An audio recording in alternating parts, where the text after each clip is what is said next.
गौतम अपने ऑफिस में है और बहुत ज्यादा टूटा हुआ महसूस कर रहा है। बेहद कोशिशों के बाद भी वो अपने काम में ध्यान नहीं लगा पा रहा था। वो जितना खुद को अंजलि के ख्यालों से दूर रखने का प्रयास करता, उसका ध्यान उसे उतना ही डीएनए वाली रिपोर्ट की तरफ खींच कर ले जा रहा था। उसका दिल बार बार उससे बातें कर रहा था। क्या वंश और विवान सचमुच मेरे बच्चे नहीं हैं? क्या अंजलि इतना गिर सकती है? मेरे सीने में ये बात बैठती क्यों नहीं? क्यों विश्वास नहीं हो रहा इस बात पर? आखिर वो डीएनए रिपोर्ट तो झूठ नहीं बोल सकती ना। अंजलि, तुम कुछ भी कर दी, मैं तुमसे इतना नाराज नहीं होता, लेकिन तुमने मेरे विश्वास को तोड़ा है, जो मुझे अंदर से हर पल बार बार छलनी कर रहा है। तभी अचानक गौतम का फोन बजता है। जो नंबर उसे स्क्रीन पर दिखाई दे रहा था, उस नंबर को वो पहचानता है। ये उसी अननोन कॉलर का नंबर था, जो अब तलक उसे अंजलि के केस के बारे में रिपोर्ट देता आ रहा था। अंजलि के इस धोखे के बाद अब उस आदमी से बात करने का गौतम की नजर में कोई औचित्य नहीं रह गया था।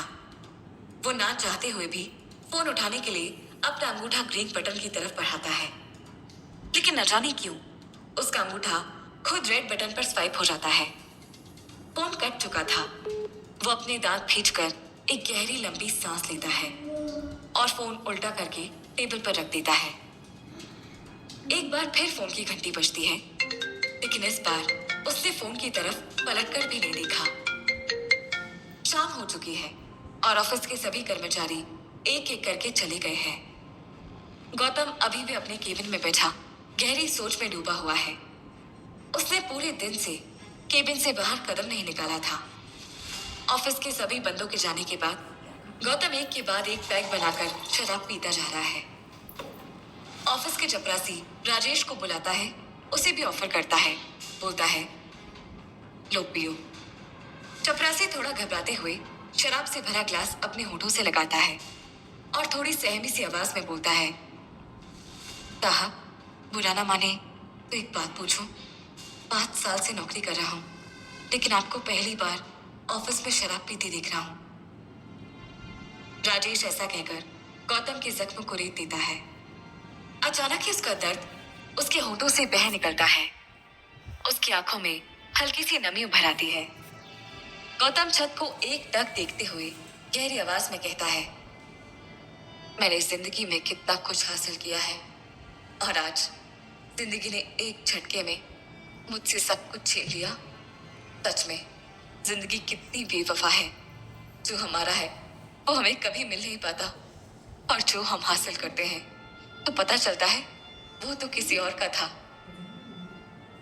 कम पढ़े लिखे राजेश को गौतम की फिलॉसफी भरी बातें जरा भी समझ नहीं आती, इसलिए वो सिर्फ अपनी शराब पीने पर फोकस करता है। 2-4 पैक पीने के बाद राजेश चुपचाप केबिन खुलकर बाहर निकल जाता है और गौतम वहीं अपनी सीट पर आंखें बंद करके सो जाता है। उधर रात में रामू काका हाथ में खाने की थाली लिए रिया के कमरे में पहुंचते हैं। रामू को अपने कमरे में देखकर रिया उसे गुस्से में घूरते हुए कहती है, क्या क्यों आए हो और तुम्हें खाना लाने के लिए किसने कहा बेवकूफ? इस पर रामू काका मुस्कुराते हुए कहते हैं, माफ कीजिएगा मालकिन, हम आपके लिए खाना नहीं लाए। ये खाना तो हम बच्चों और बड़ी बहू, मेरा मतलब अंजलि मैडम जी के लिए लाए हैं। इस पर वहां खड़ी लता गुस्से में रामू को डांटते हुए कहती है, तो खाना लेकर जाओ ना, तुम्हें मना किसने किया है? तभी रामू काका थोड़े असहज लहजे में बोलते हैं, यही तो आपसे पूछने आए हैं। सुबह से अंजलि मैडम के कमरे का दरवाजा बंद है, बाहर नहीं आई है वो। मैंने सोचा आराम कर रही होंगी, बाद में हमें डांटना पड़े, इसीलिए पूछने आए थे हम तो। इतना कहकर रामू काका कमरे से बाहर निकलकर सीधे अंजलि के कमरे में जाते हैं। दरवाजा बाहर से बंद था। हाथ से हल्का सा धक्का देते ही दरवाजा खुल जाता है। अंदर का नजारा देखकर रामू काका हैरान से खड़े रह जाते हैं। उनके हाथों से खाने की थाली लगभग गिरते गिरते रह जाती है। रामू काका तेज कदमों से पलटकर कमरे से बाहर आकर चिल्लाने लगते हैं, रिया मैडम, रिया मैडम, लता जी, ये देखिए ना, क्या हो गया है यहाँ? रामू काका की आवाज सुनकर रिया और लता दोनों दौड़ते हुए आते हैं। रामू काका हाथ में खाने की थाली लिए हुए खड़े खड़े कांप रहे थे। रिया उनके पास आकर गुस्से में उन पर चीखती है। क्या आफत आ गई है? क्यों पागलों की तरह चिल्ला रहे हो? कोई मर गया क्या? रामू काका अपने लफ्जों को समेटते हुए कहते हैं, अंदर चलकर खुद ही देख लीजिए, वो अंजलि मैडम के कमरे में। लता माथे में सिलवटी डालकर कहती है, अरे क्या अंजलि के कमरे में? हुआ क्या है अंजलि के कमरे में? इतना कहते हुए लता कमरे की ओर बढ़ती है। रिया भी उसके पीछे पीछे कमरे के अंदर जाती है। इस बार चौंकने की बारी रिया और लता की होती है। कमरे का सारा सामान इधर उधर पड़ा हुआ है। कमरे में बनी दोनों अलमारी के दरवाजे खुले हुए हैं। अंजलि के कपड़ों से लेकर बच्चों के खिलौने तक सब सामान गायब है। वहां ना तो अंजलि है और ना ही दोनों बच्चे। ये देखते ही रिया माथे में बल डालकर कहती है, ये अंजलि और बच्चे अचानक कहाँ चले गए? ऐसा लग रहा है जैसे कि किसी ने कमरे में लूटपाट की हो। ये अंजलि अब चोर भी बन गई है क्या? तभी रामू काका बड़बड़ाते हुए बोलते हैं, ये कैसी बात कर रहे हैं मैडम जी आप? अंजलि मैडम कोई चोर थोड़ी है। आपको दिखाई नहीं देता? अंजलि मैडम घर छोड़कर चली गई हैं और साथ में अपना और बच्चों का सारा सामान भी ले गई हैं। ये सुनते ही रिया और लता दोनों के चेहरे पर एक जहरीली स्माइल दौड़ जाती है। रामू अपने जज्बातों को नहीं रोक पाता और वो थोड़े गुस्से भरे लहजे में आगे बोलता है, इस घर में उनका रहना वैसे भी मुश्किल हो गया था। लगता है गुस्से में हमेशा के लिए चली गई है। तभी लता पलटती है और रामू पर चिल्लाती है, जबान चलाता है नालायक, नकारा, अपनी औकात भूल गया है। चल निकल यहाँ से। ये सुनते ही रामू काका बिना कुछ बोले चुपचाप वहां से चले जाते हैं। उनके जाते ही रिया और लता दोनों मुस्कुराती हैं और एक दूसरे को ताली देती हैं। रिया अपने होठों पर हाथ रखते हुए अपनी हंसी को दबाने की कोशिश करते हुए उसे कहती है, अरे ये तो कमाल हो गया, मेरा प्लान सक्सेसफुल रहा। इस पर लता कहती है, अपनी खुशी मत दबा रिया, खुलकर हंस। और तेरी खुशी पर बुरी नजर रखने वाला यहाँ कोई नहीं है। तेरी कुंडली में लगी राहु की दशा हमेशा के लिए खत्म हो गई लगती है। रिया दौड़कर लता के सीने से लग जाती है। दोनों खुशी के मारे पूरे कमरे में गोल गोल घूमकर नाचती हैं। थक हार कर दोनों अंजलि के खाली पड़े बेड पर लेट जाती है और खूब हंसती है। उधर अंजलि ने एयरपोर्ट पहुंचकर दिल्ली के लिए टिकट खरीद लिए थे। उनकी फ्लाइट में अभी 4 घंटे बाकी थे। अंजलि को एक बार फिर थकान महसूस होने लगती है। वो अपने बैग से पानी की बोतल निकालकर दवा खा लेती है। तभी बेंच पर उसके आजू बाजू बैठे हुए दोनों बच्चे उसे खाना खाने के लिए बोलते हैं, अम्मी बहुत भूख लगी है, खाना खाना है। इस पर अंजलि दोनों के सिर पर हाथ रखकर मुस्कुराते हुए कहती है, रुको बेटा, अभी लेकर आती हूँ। इतना कहकर अंजलि एयरपोर्ट के अंदर बने रेस्टोरेंट से उन्हें खाना लाकर देती है। दोनों बच्चे खाना खाते हुए आपस में बात करने लगते हैं। विवान मासूमियत भरे अंदाज में पूछता है, वैसे आपका दिल्ली वाला घर कैसा है? इतना ही बड़ा है क्या जितना पापा का घर है? इस पर वंश कहता है, बहुत बड़ा है हमारा दिल्ली वाला घर, जब जाओगे तो देखते रह जाओगे, बहुत सारे सर्वेंट्स अंकल भी हैं। विवान आश्चर्य में कहता है, ओह वाओ, और क्या क्या है तुम्हारे घर में? वंश घर की तारीफ करते हुए आगे बोलता है, हमारे घर में एक बड़ा सा गार्डन है और हमारे पास 2 डॉग्स भी है। हमारे घर की केयर टेकर लीला आंटी तो इतनी अच्छी है ना कि बस जब कोई नहीं होता वो सारे गेम्स खेलती है मेरे साथ। मेरा बहुत ख्याल रखती है। तुम्हारा भी रखेंगी, देखना तो। और ना, मेरे पास बहुत सारे गेम्स है, इतने सारे कि तुम खेलते खेलते थक जाओगे, मगर गेम खत्म नहीं होंगे, समझे?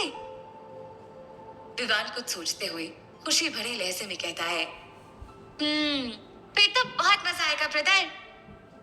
अंजलि खामोशी से बैठी हुई दोनों बच्चों को हंसते मुस्कुराते हुए देख रही है।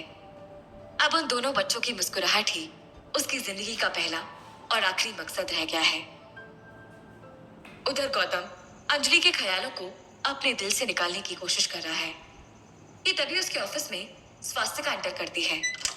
उसे इतनी रात अपने ऑफिस में देखकर गौतम हैरत भरे अंदाज में पूछता है, स्वास्तिका, तुम यहाँ क्या कर रही हो, वो भी इस समय?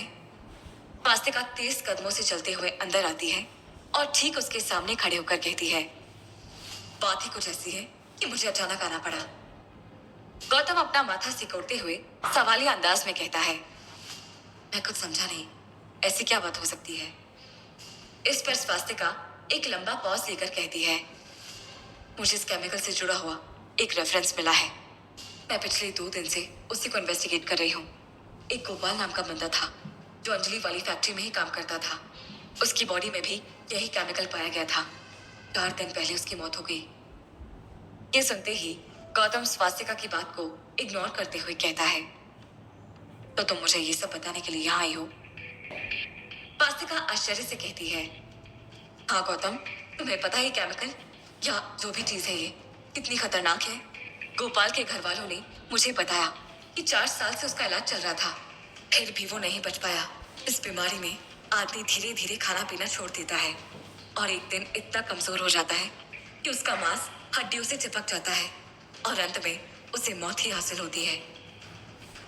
स्वास्तिका लगातार बोले जा रही है, लेकिन गौतम को उसकी बात में जरा भी इंटरेस्ट नहीं है और स्वास्तिका गौतम की आंखों में शायद ये बात पढ़ लेती है। इसीलिए वो कुछ पल रुककर गौतम की नशे में डूबी दर्द भरी आंखों में देखकर कहती है। कुछ बात हुई है क्या गौतम? तुम बड़े उदास लग रहे हो। सब ठीक तो है ना? गौतम अपनी झुकी हुई नजरें उठाकर स्वास्तिका की तरफ देखता है।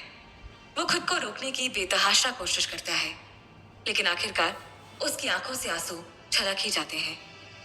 वो भरे गले से कहता है। सब खत्म हो गया स्वास्तिका। अंजलि ने मेरे विश्वास को तोड़ दिया। गौतम के मुंह से अंजलि के बारे में ऐसी बातें सुनकर स्वास्तिका को बिजली सा झटका लगता है। वो माथे में बल डालते हुए बोलती है। ये तुम क्या कह रहे हो गौतम? मैं अंजलि को अच्छी तरह से जानती हूँ, वो ऐसा कुछ कभी नहीं कर सकती। इस पर गौतम मुस्कुराते हुए कहता है। लगता तो मुझे भी यही था स्वास्तिका, लेकिन जब से मैंने बच्चों की डीएनए रिपोर्ट देखी है तब से अंजलि से मेरा विश्वास हिल गया है। स्वास्तिका हैरानी से पूछती है। कैसी डीएनए रिपोर्ट?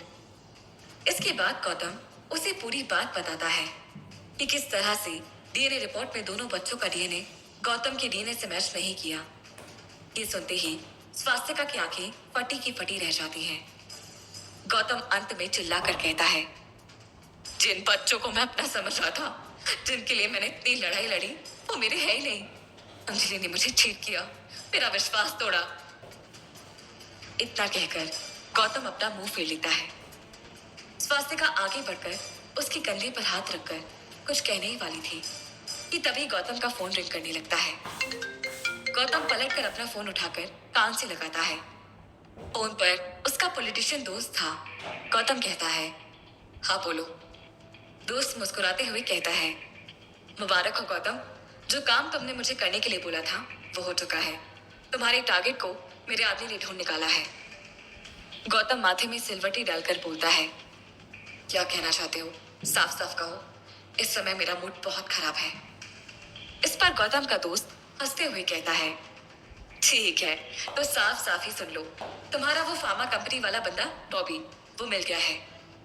बॉबी का नाम सुनते ही गौतम और स्वास्तिका के कान खड़े हो जाते हैं। गौतम का दोस्त आगे कहता है। उसके पास पहुंचने में जान का रिस्क बहुत है, लेकिन पहुंचा जा सकता है। बताओ कब जाना चाहोगे? गौतम 2 पल के लिए सोचता है, फिर कहता है। मुझे अब किसी बॉबी की जरूरत नहीं है। मुझे कोई बॉबी नहीं चाहिए। इतना बोलकर वो फोन काट देता है। स्वास्तिका बहुत ज्यादा शॉक होकर गौतम को देखती रह जाती है। बस डीएनए रिपोर्ट से आई हताशा गौतम का पीछा छोड़ने का नाम नहीं ले रही है। इसलिए उसने फोन पर बॉबी तक पहुंचने से भी साफ मना कर दिया था, जैसे उसे कोई परवाह ही नहीं है। स्वास्तिका डेस्परेटली चाहती थी कि गौतम उस तक पहुंचे। वो गौतम से कहती है। तुमने बॉबी से मिलने के लिए मना क्यों किया गौतम? गौतम उसे बिना देखे ही हताश आवाज में बोलता है। क्योंकि मुझे अब उसकी जरूरत नहीं है। स्वास्तिका उसकी आवाज में छिपी निराशा को भांप रही है। वो समझती है कि गौतम को इस खबर से कितना बड़ा सदमा पहुंचा होगा और ये समय निराशा का नहीं है। अंजलि का शरीर धीरे धीरे कमजोर पड़ता जा रहा है। उसे गौतम को जगाना होगा। वो गौतम को ताना देते हुए कहती है। वाह गौतम, तुमने एक बार अंजलि से बात करना जरूरी भी नहीं समझा। किसी ने तुम्हें रिपोर्ट दिखाई और तुमने मान लिया? गौतम उसकी तरफ देखकर कहता है, किसी ने नहीं स्वास्तिका, डॉक्टर ने। अंजलि ने मुझे ट्रीट किया है। जिन बच्चों को मैं अपना समझता रहा वो मेरे कभी थे ही नहीं। पता नहीं किसके साथ अंजलि।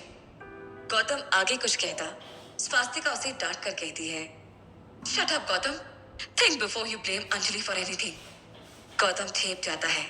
फिर वो कहता है, आई एम सॉरी, बट मेरे ना कहने से भी सच को झुठलाया तो नहीं जा सकता ना।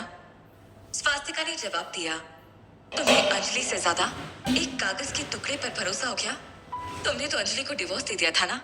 क्या फर्क पड़ता है तुम्हें अगर वो किसी और के बच्चे भी थे तो? तुम्हें बुरा इसीलिए लग रहा है क्योंकि तुम्हारा मेल ईगो इस बात को बर्दाश्त नहीं कर पा रहा है। स्वास्तिका की बात गौतम के दिमाग पर थप्पड़ की तरह लगती है। वो स्वास्तिका की तरफ देखता है। स्वास्तिका अपनी बात का असर होता देख उससे कहती है, वो तो जा रही थी तुम्हारी जिंदगी से, फिर क्यों तुम उसकी बीमारी से परेशान हो गए? तुमने उसका इलाज ढूंढने के लिए दिन रात एक कर दिया। उसे बचाने के लिए 4 गुंडों से अकेले भिड़ गए। उसको सेफ रखने के लिए उसे अपने घर पर रखा। अपने घर वालों तक से झगड़ा मोल लिया। क्यों क्यों उसकी हेल्प करना चाहते थे तुम? वो तो तुम्हारी वाइफ भी नहीं थी। गौतम उसे देखता है। स्वास्तिका को जवाब का इंतजार करते देख वो कहता है, आई डोंट नो, मैं बस चाहता था कि वो ठीक हो जाए। स्वास्तिका उसे सटाए टोन में कहती है, नो मिस्टर गौतम, तुम अंजलि की हेल्प नहीं कर रहे थे। तुम हेल्प कर रहे थे अपने बच्चों की माँ की। You were absolutely selfish. Swastika की इस बात से गौतम अंदर से हिल जाता है। वो बेवकूफों की तरह स्वास्तिका को दिखने लगता है। स्वास्तिका ने जैसे उसके सच को उसके अंदर से खींचकर नंगा कर दिया है।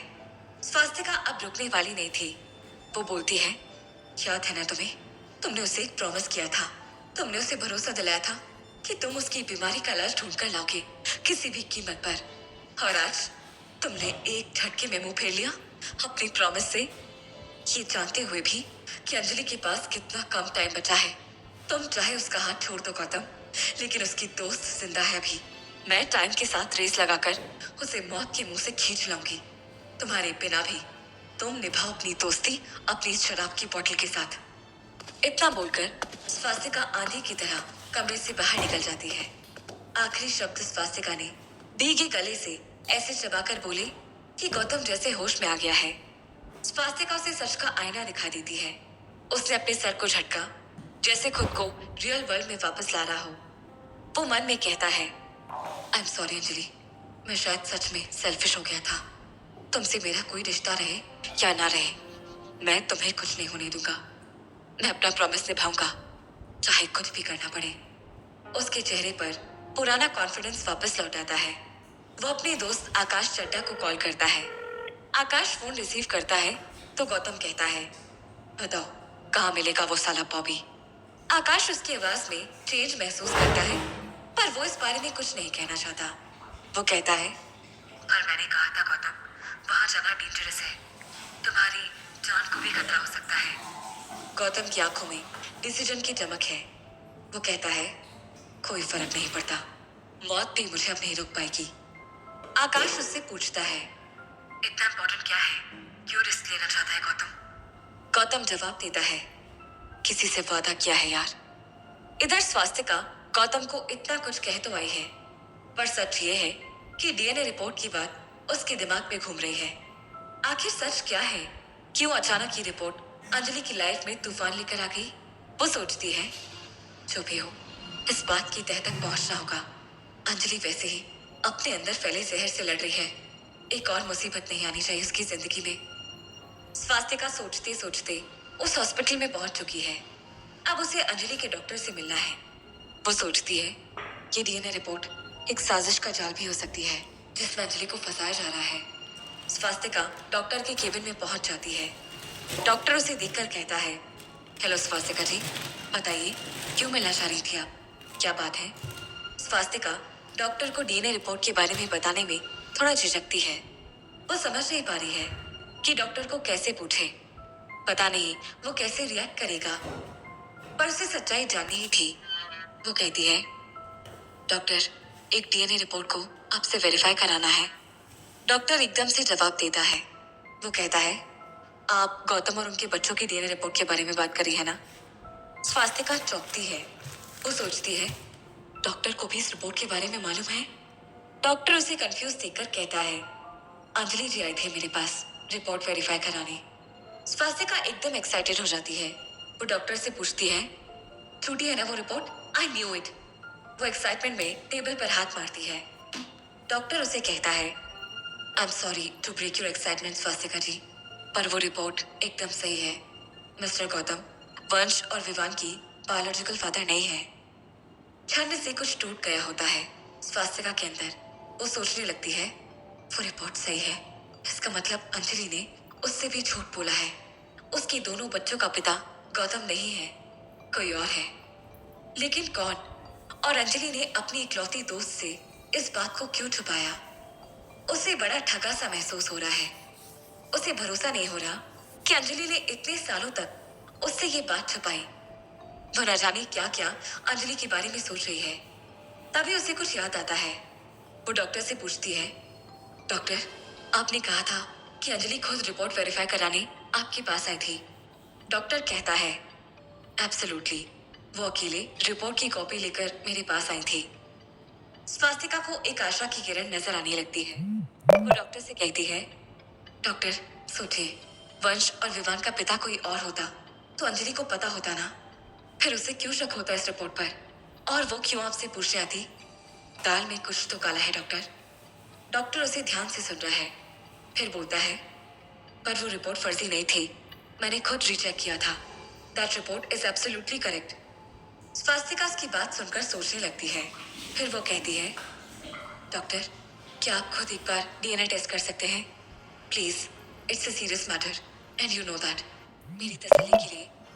डॉक्टर स्वास्तिका की डेस्परेशन को समझता है। वो कहता है, ओके आई डू इट। मैं उस डॉक्टर से ब्लड सैंपल मंगवा लेता हूँ जिसने वो टेस्ट किया था। स्वास्तिका खुश हो जाती है। डॉक्टर रिया के दोस्त डॉक्टर को फोन करके गौतम और बच्चों के सैंपल देने की रिक्वेस्ट करता है। उधर महालक्ष्मी देवी के घर की डोरबेल बज रही है। वो दरवाजा खोलती है और सामने रिया को देखकर चौंक जाती है। वो कहती है, तू यहाँ क्या कर रही है? रिया मुस्कुराते हुए अंदर आती है। उसके हाथ में कुछ पेपर्स हैं। वो उतराते हुए कहती है, क्यों मम्मी, क्या मैं अपने मायके नहीं आ सकती? महालक्ष्मी को कुछ जवाब नहीं सूझता। रिया फिर कहती है, आज मैं आपको एक ऐसी खबर देने आई हूँ ना कि आप खुश हो जाएंगी। ऐसा कहकर वो फिर उन्हें देखकर मुस्कुराती है। महालक्ष्मी कहती है, पहेलियां मत पूछा रिया, साफ साफ बता क्या कहना चाहती है? रिया पेपर्स महालक्ष्मी की तरफ बढ़ाते हुए कहती है, ये तुम्हारी लाडली और संस्कारी बेटी अंजलि का रिपोर्ट कार्ड है, लो पढ़ो। महालक्ष्मी देवी पेपर्स उसके हाथ से लेकर देखती है। डीएनए लैब रिपोर्ट को समझने की कोशिश करती है। रिया उन्हें पढ़ता देखकर कहती है, मैं इसको समझाने में आपकी हेल्प कर देती हूँ मम्मी। ये गौतम, वंश और विवान की डीएनए रिपोर्ट है। इस रिपोर्ट में साफ साफ आया है कि गौतम अंजलि के बच्चों का बाप नहीं है। महालक्ष्मी को तेज झटका लगता है। वो रिपोर्ट के रिजल्ट को पढ़ती है जिसमें डीएनए डजंट मैच लिखा हुआ है। वो सन्नाटे में आ जाती है।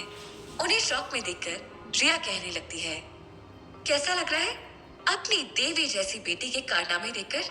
मेरी अंजलि ऐसी है, मेरी अंजलि वैसी है, मेरी अंजलि मेरी अंजलि। आपकी अंजलि ये है मम्मी। रिया लगभग चिल्लाते हुए कहती है। रिया को आज अपनी भड़ास निकालने का मौका मिल चुका है जिसे वो बिल्कुल नहीं खोती है। वो अपनी माँ को चिढ़ाते हुए कहती है, जिस बेटी के लिए आपने मुझे हमेशा लताड़ा ना, आपकी वही बेटी इतने सालों से न जाने किसके नाजायज बच्चों को लेकर सीना तान कर घूम रही है। छी, उसे जरा भी शर्म नहीं आई पूरे समाज के सामने संस्कारी होने का नाटक करके ये गुल खिलाए आपकी बेटी ने। अरे मैंने जो भी किया खुलकर किया और जायज किया। उसकी तरह शराफत का ढोंग करके बाजारों तो नहीं हुई। उसकी बातें सुनकर महालक्ष्मी की आंखें भीग चुकी है। उनके पास कोई जवाब नहीं है। डॉक्टर की रिपोर्ट सच बयां कर रही है और रिया की बातें कड़वी ही सही पर सच सुनाई दे रही है। उसकी बातों पर कुछ नहीं कह पा रही है महालक्ष्मी देवी, क्योंकि अंजलि पर उनका अंधा विश्वास भी आज डगमगा गया है। रिया फिर कहती है, क्या हुआ मम्मी? आज आप कुछ बोलेंगे नहीं? रिया अपनी माँ के ठीक सामने आकर उनकी आंखों में देखकर कहती है, अच्छा बताओ, अब आपको किसकी माँ होने पर प्राउड है, मेरी या उसकी? बोलो ना मम्मी। मुझे अंजलि की लाइफ में दूसरी औरत कहा था ना आपने? अंजलि तो पहली औरत होते हुए भी दूसरा मर्द रख चुकी थी, और तो और उससे बच्चे भी कर लिए। रिया तालियां बजाते हुए कहती है, कमाल की एक्टिंग करती है आपकी बेटी, सुपर। अब लोग आपसे पूछेंगे कि संस्कार किसने दिया आपकी बेटी को, क्या जवाब दोगी? महालक्ष्मी देवी दुख के भंवर में अंदर तक फंस चुकी है। उनकी आंखों से बहते आंसू रुक ही नहीं रहे। आज उनकी अंजलि का सफेद चरित्र काला पड़ चुका है। उनका दिमाग सुन्न हो गया है, जिसमें रिया की आवाज किसी बॉम्ब की तरह कभी कभी गूंज जाती है। रिया उन्हें इसी हालत में छोड़कर बाहर निकल जाती है, क्योंकि उसका काम पूरा हो चुका है। तभी रिया को उस डॉक्टर का कॉल आता है जिसने डीएनए रिपोर्ट बनाई है। वो रिया को कहता है, अंजलि के डॉक्टर ने दोनों बच्चों के ब्लड सैंपल मंगाए हैं दोबारा टेस्ट के लिए। रिया उससे कहती है, अरे दे दो उन्हें सैंपल, करने दो तसल्ली बेचारों को। अब बार बार टेस्ट करने से रिजल्ट बदल थोड़ी जाएगा। डॉक्टर कहता है, ओके, और फोन कट कर देता है। उधर अंजलि एयरपोर्ट पर बेसुध सी बैठी है। उस रिपोर्ट ने उस पर क्या असर किया होगा, ये समझना मुश्किल नहीं है। उसके शरीर को उसके अंदर छुपा वायरस खोखला कर रहा है, लेकिन दिमाग को टेंशन ने और भर दिया है। उसकी आंखों के नीचे उभर आए काले गड्ढे उसकी उड़ चुकी नींद की गवाही दे रहे हैं। तभी उसके पास एक औरत आती है और कहती है, अंजलि मैडम। अंजलि चौंक कर उसे देखती है। मैडम, गौतम सर ने आपको अभी बुलाया है। उनका फोन डेड हो गया था, इसीलिए कॉल नहीं कर पा रहे, इसलिए मुझे आपको लेने भेजा है। आपकी बॉडी में जो कई दिनों से वीकनेस है, एक बहुत बड़ी प्रॉब्लम निकल कर आई है आपकी बॉडी में। डॉक्टर ने कहा है अगले 20 मिनट में अंजलि उन्हें चाहिए, वरना कुछ बड़ी प्रॉब्लम हो सकती है। अंजलि को उस पर ट्रस्ट करने में दिक्कत हो रही है। वो सारा कुछ आश्चर्य से सुनती है। वो गौतम को कॉल करती है। गौतम का फोन स्विच ऑफ आता है। वो औरत समझ जाती है कि अंजलि उस पर ट्रस्ट नहीं कर पा रही है। वो कहती है, मैडम, आई नो आपको भरोसा नहीं हो रहा है। मुझे आपकी काफी सारी पर्सनल इंफॉर्मेशन बता के गौतम सर ने भेजा है, ताकि आप ट्रस्ट कर लें। आपके 2 बच्चे हैं, वंश और विवान। आप जयपुर गौतम सर के होटल का इंटीरियर डिजाइन करने आई थी। इसके साथ साथ वो और भी कुछ बातें बताती है, जिससे अंजलि को उस पर विश्वास करने में अब कोई परेशानी नहीं होती। वो वंश और विवान को लेकर उस औरत के साथ चली जाती है। वो बहुत थॉटफुल है कि आखिर ऐसा क्या फाइंड हुआ है उसकी बॉडी में, जो इस कदर इमरजेंसी में बुलाया है। वो लोग एक गाड़ी में बैठते हैं। वो औरत ड्राइवर के पास वाली सीट पर बैठती है। वंश और विवान अंजलि के साथ पिछली सीट पर बैठते हैं। ड्राइवर गाड़ी स्टार्ट करता है और उसी समय वंश विवान से कहता है, नॉट अगेन, हमारा दिल्ली जाना फिर से कैंसिल। विवान भी उसे सैड एक्सप्रेशन देता है। तभी ड्राइवर गाड़ी को तेज ब्रेक लगाता है। अंजलि अचानक लगे झटके से अगली वाली सीट के पास जाती है। तभी अंजलि की नजर ड्राइवर के हाथ में लगे ब्रेसलेट पर पड़ती है, जिस पर लिखा है ह्यूमन स्पिरिट ऑर्गेनाइजेशन। अंजलि सहम जाती है। वो घबरा कर ड्राइवर की तरफ देखती है। ड्राइवर के चेहरे पर एक खूंखार स्माइल आ जाती है। वो कहता है, welcome madam, you are finally kidnapped. Driver और उसकी साथी महिला ठहाका मारकर हंसते हैं। ड्राइवर तेजी से गाड़ी भगाता है। अंजलि अपने दोनों बच्चों को खुद से चिपका लेती है। उसका चेहरा दहशत से सफेद पड़ चुका है। किसने किया था अंजलि को किडनैप? अब वो इस विडंबना से कैसे निकल पाएगी?